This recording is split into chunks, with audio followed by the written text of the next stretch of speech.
والصلاة والسلام على نبينا محمد صلى الله عليه وسلم وعلى آله وأصحابه ومن تبعهم بإحسان إلى يوم الدين. أما بعد.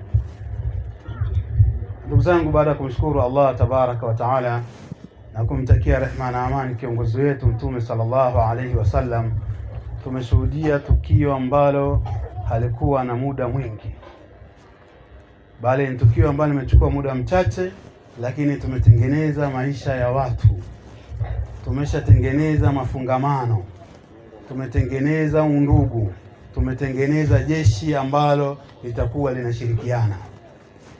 Nianze kwa kumpa nasaha mdogo wangu kijana wetu ambaye tumetoka kumpa mke sasa hivi. Nianze kumpa nasaha kwamba kwanza kabisa ajitahidi kuyachunga yale ambayo ametoka kuyazungumza sasa hivi. Amesema ataishi naye kwa wema, na kama hakuna budi basi ataachana naye kwa wema.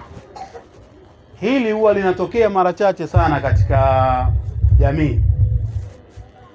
Leo hii tumekutana hapa tunafurahi, lakini ikitokea mgogoro tu utasikia ofisi za kata ndo wanajua taarifa hizi, ustawi wa jamii wanajua mambo haya, wakati leo hii tumekaa hapa.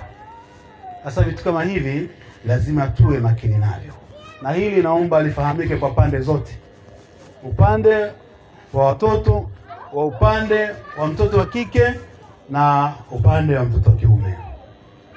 Serikalini sisi hatuhusiki katika masuala ya dini. Mambo ya dini yataenda katika dini, yasiende sehemu nyingine. Tukienda kutafuta njia zingine tutakuwa tumemwasi Allah tabaraka wa taala. Sababu leo tumekusanyika hapa na kwa dakika mbili tumemaliza, lakini siku hiyo utasikia watu mara ofisi ya kata, mara ustawi wa jamii, mara si vitu gani, mara si huko kote huko. Sisi hatuhitaji kwenda, sisi hatuhitaji kwenda. Ni neno moja tu, mnaelewana, mtaishi kwa wema, mmeshindana, achaneni kwa wema vile vile. Lakini kuna kitu kimoja ambacho sisi wanaume tunatakiwa tukichukue kuhusiana na mazingira haya ambayo tuko leo. Mtume sallallahu alaihi wasallam anasema khairukum liahli, mbora wenu ni mbora wenu kwa watu wake. Wa ana khairukum liahli, na mimi ni mbora kwenu kwa watu wangu. Maana yake nini ndugu zangu? Hadithi ina maana kwamba watu wengine wanaweza kukusifia kwamba wewe ni mstaarabu, ni mtu wa maana sana, ni mtu wa jamii, lakini nyumbani hakuna sifa. Wewe nyumbani ni simba, wewe nyumbani ni sauti ya juu tu muda wote, wewe ni mkali tu, hujawahi kuonyesha huruma hata mara moja, na familia yako haijawahi kupata muda wa kukaa pamoja hivi. Yaani mathalan umerudi kutoka kazini kwako, alafu mkakaa sebuleni, sasa mnapiga story, kuna mke pale, kuna watoto, wote mnaongea pamoja. Haijawahi tokea. Bali ukifika watoto wanaogopa, mke naye pia anatafuta ustaarabu akajifiche huko, kwa sababu anajua hapa kuna jambo lote linaweza kutokea nikabeba bao. Sasa hii si jambo zuri, na tupo na wanaume wa aina hii wapo. Wanaume wa aina hii wapo, maana yake wao wanategemea kusifiwa na watu wengine nje. Yule bwana mtu wa watu bwana, mtu mstaarabu sana, mtu wa kadha na kadha na kadha, lakini akirudi nyumbani kwake yeye sio mtu wa watu. Familia yake haimkubali, familia yake inamshangaa. Sasa Mtume sallallahu alaihi wasallam anatufundisha mbora wenu ni mbora wenu kwa watu wake. Kama ni kupendeza, kama kuwa na sifa nzuri, sifiwa nyumbani kwako. Hawa watu wengine watafuata baadaye.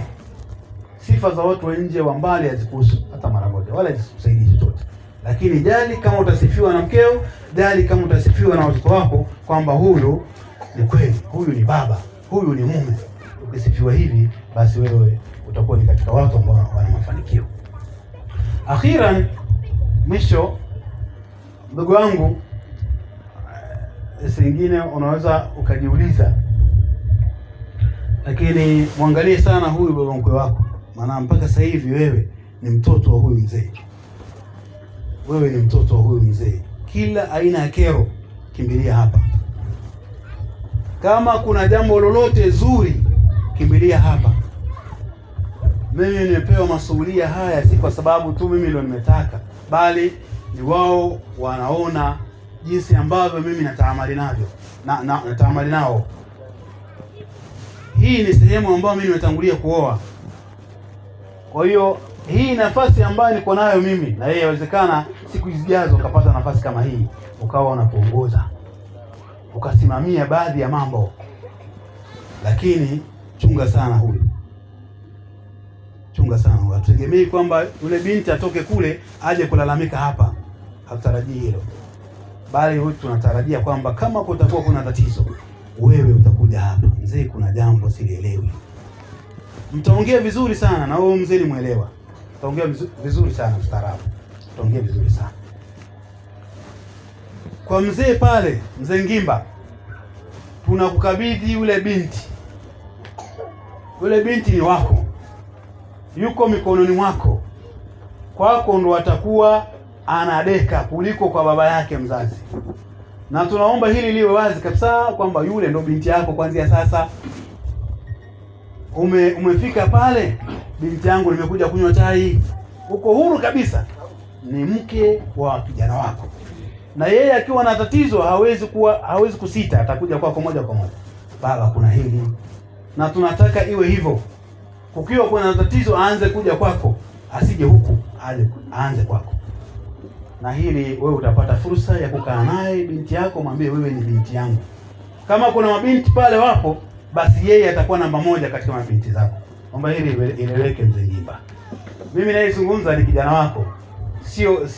Sio liembi wenzio, mimi ni kijana wako. Kwa hiyo usio kafikia yule bwana ni kiembi wenzangu, mimi ni kijana wako kama huyu hapa. Ni kijana wako. Mwishoni tunawakaribisha sana ndugu zetu kina Ngimba kwa mara nyingine tena. Tunawakaribisha sana sana sana. Mlango huu ingieni wakati wote. Mlango huu ingieni wakati wote. Wabillahi tawfiq. Wassalamu alaikum wa rahmatullahi wa barakatuh.